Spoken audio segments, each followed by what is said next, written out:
elecciones para elecciones pasadas aquí en el ámbito de la provincia de San Luis, y las que se hicieron y pretendieron utilizarse en Arizona, y que había sido objeto de una denuncia en el ámbito de la justicia electoral.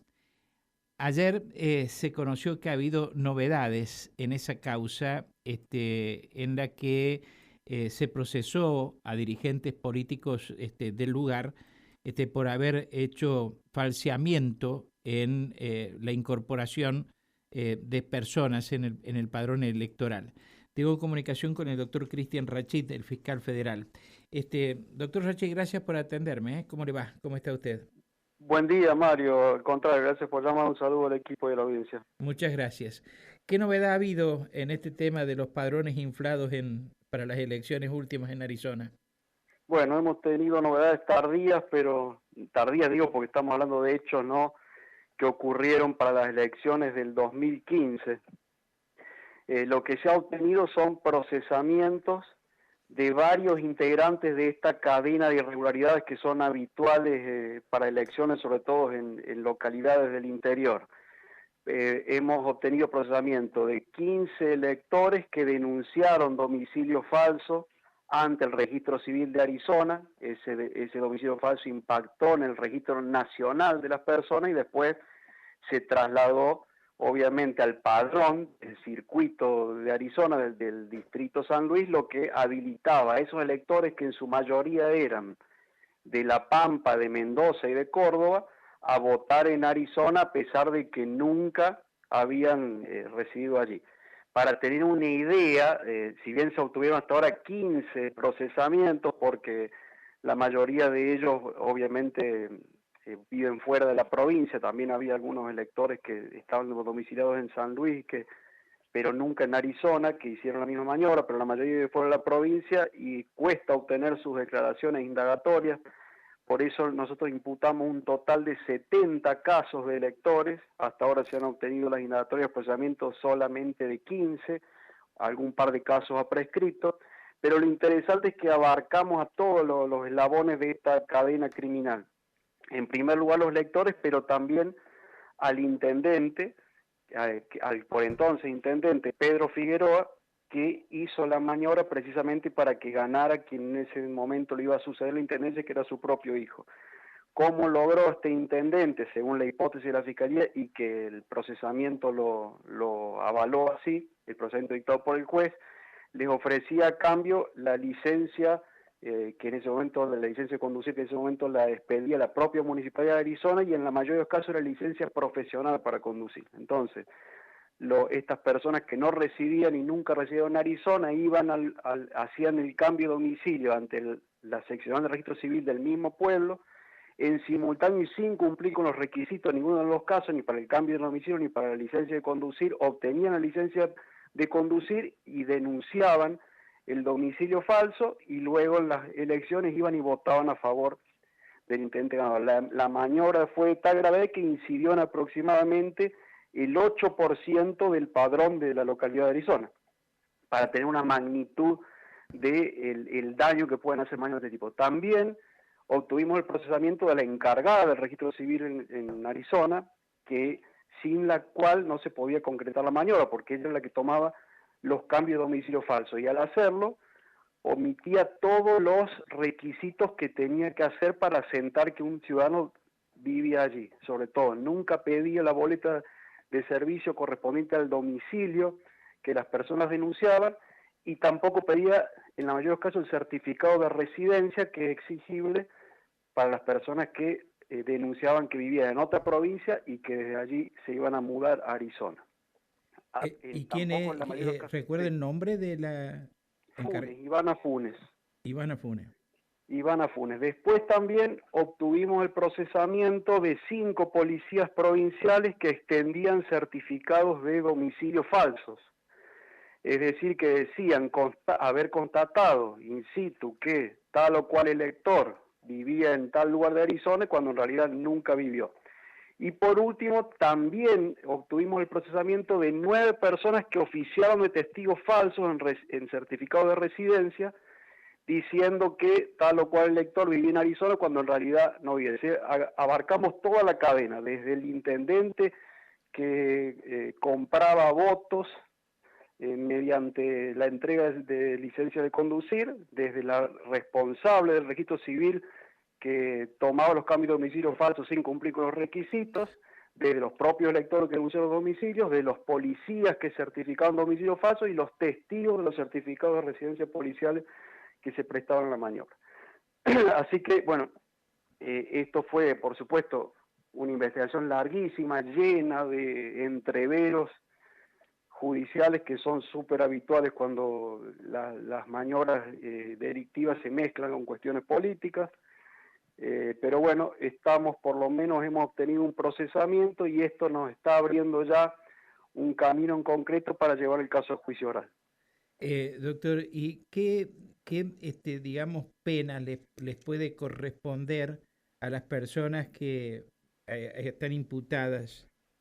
Para los electores y digamos personas que no eran políticos, no tenían cargos públicos, hasta 8 años de prisión.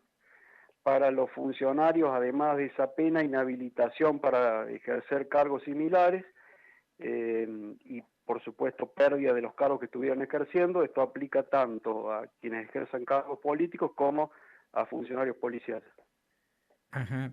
Y en el caso del intendente electo, ¿qué consecuencias le trajo o le va a traer el hecho de haber... El electo no fue imputado en la maniobra porque no era quien tenía el poder de dar a cambio del voto las licencias de conducir. Fue su padre quien lo hizo, que era intendente al momento de los hechos.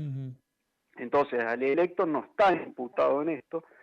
Tampoco esto puede tener efectos en esas elecciones. Usted sabe que la expresión de la voluntad popular en elecciones son excepcionalísimos los casos en que se revoca o se anula una elección. Imagínense, sobre todo con los tiempos que estamos teniendo en la investigación, sería imposible revisar una elección de casi 10 años atrás. Los efectos penales son exclusivamente en relación a quienes intervinieron los hechos cuando tenían las funciones para hacerlo, en el caso del intendente y la encargada del registro civil, y por supuesto lo que sí ya se hizo hace tiempo es la depuración del padrón, es decir, todos estos electores, más allá de la imputación que le hemos hecho, fueron excluidos del padrón de Arizona para no volver a votar allí. Este juicio, digamos, ¿dónde se va a desarrollar? ¿Aquí en San Luis? Esto correspondería en San Luis porque más allá del lugar que corresponde a la circunscripción judicial federal de Villa Mercedes, en la etapa de juicio, en San Luis tenemos un solo tribunal oral que tiene asiento en la ciudad de San Luis, así que el juicio correspondería que se haga acá. ¿Y se sabe más o menos cuándo podría ser? Mire, estamos recién con un procesamiento. Esto quiere decir que estas personas pueden apelarlo. Eso se resuelve en la Cámara Federal de Apelaciones de Mendoza, que lleva sus meses de trámite. Por lo tanto, no podemos ahora tener una fecha, una proyección de una fecha cierta de juicio, pero yo sí me animaría a pronosticar, porque la prueba que hemos aportado es mucha y por eso también se demoró bastante, que los procedimientos van a ser confirmados. Para darle una idea, si tenemos 2 minutitos más, sí. Acá nos tomamos el trabajo de ir provincia por provincia y constatar que los electores falsos efectivamente vivían en sus domicilios que figuraban en sus registros, es decir, fuera de San Luis, y que lo hacían desde siempre ahí.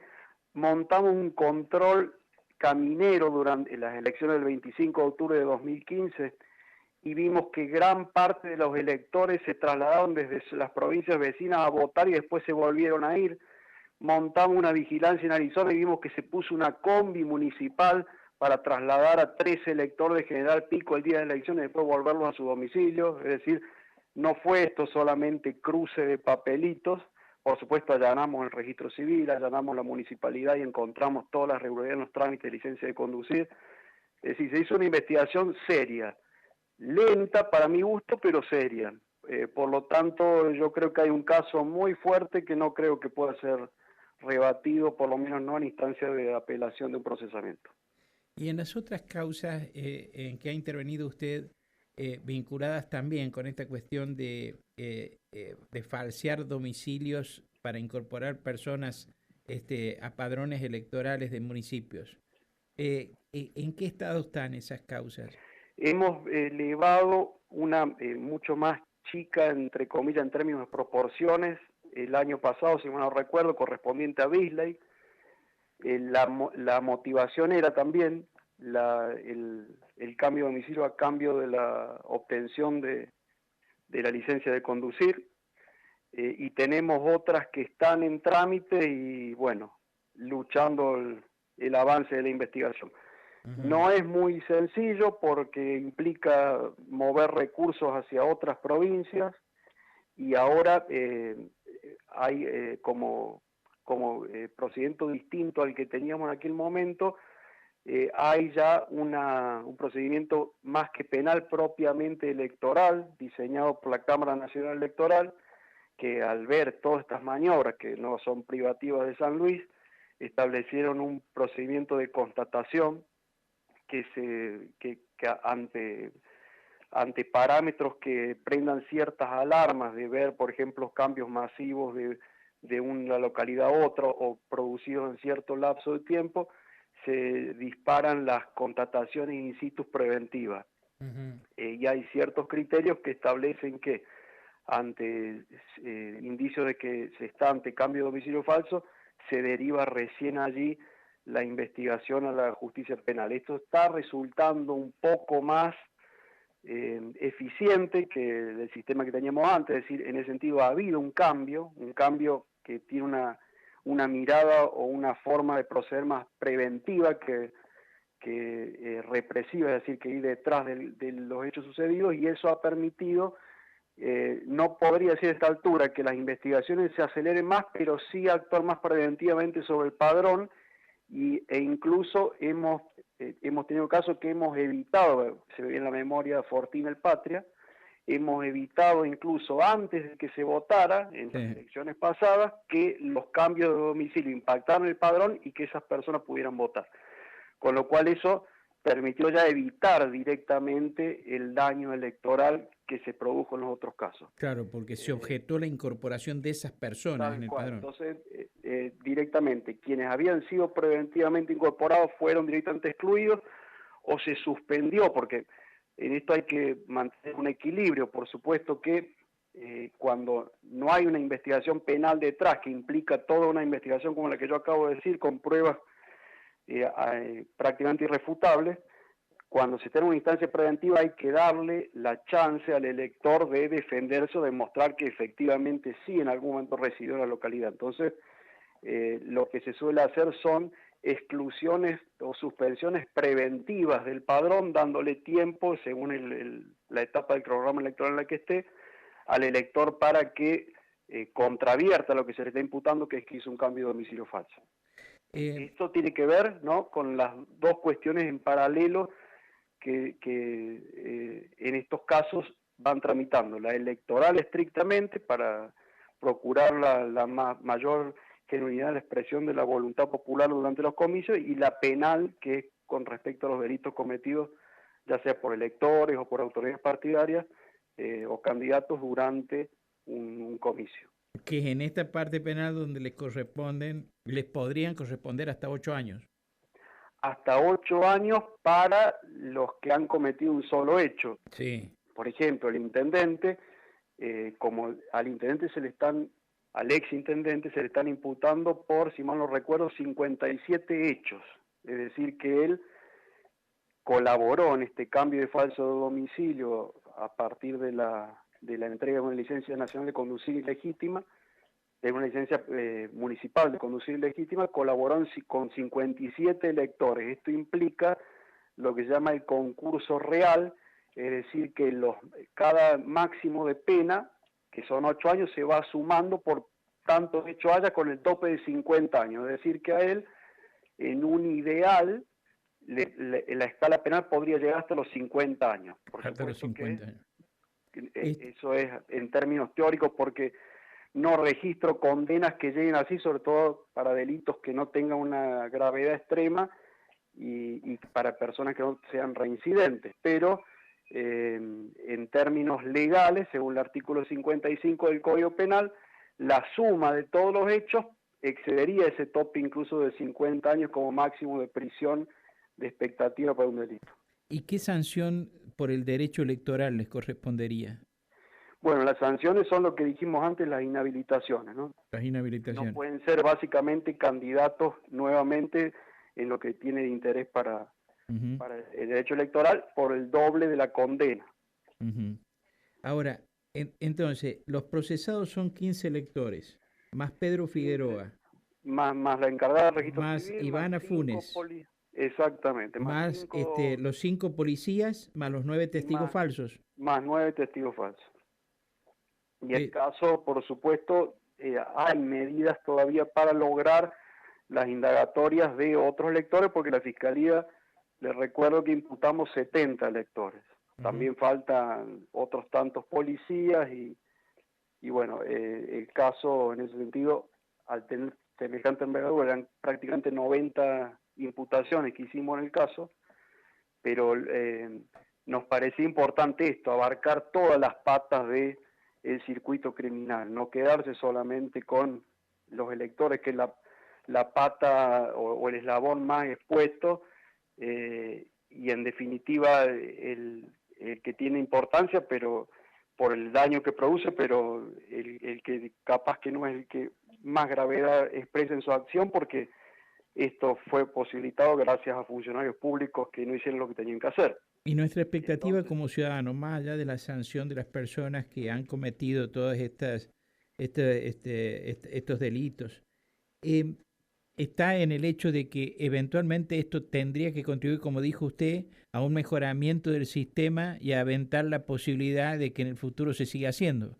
Eso sería. Y básicamente a proteger la voluntad popular, la voluntad que se integra con la voluntad de todos nosotros. De hecho, a partir de estos casos, que vuelvo a repetir, con posterioridad a estos hechos como el del 2015 en Arizona, la Cámara Nacional Electoral tomó cartas en el asunto y empezó a diseñar estos mecanismos preventivos. Entonces, ya tenemos, hemos incluso, vuelvo a repetir, hemos incluso logrado evitar que electores que no estaban en condiciones votaran en localidades del interior de la provincia, incluso antes de que se desarrollaron los comicios correspondientes, lo cual eso me parece en términos de prevención o evitación de daño incluso mejor que tener que hacer luego una causa penal para procurar la sanción, ¿cierto? Claro. Sin perjuicio que la causa penal se haga igualmente, porque si el cambio de domicilio es falso, el delito ya está cometido. Sí, ¿no? Está bien, pero se evitó, digamos, el daño. Pero se evitó el daño y se preservó en definitiva la voluntad de todos. Muchas gracias, doctor, por atenderme. Al contrario, Mario, un gusto y a disposición. Saludos. Muchas gracias. El doctor Cristian Rachí, que es fiscal federal aquí en San Luis, estuvo esta mañana en Nada Secreto en Radio Universidad. Vamos a la pausa, a la música, volvemos si hay tiempo.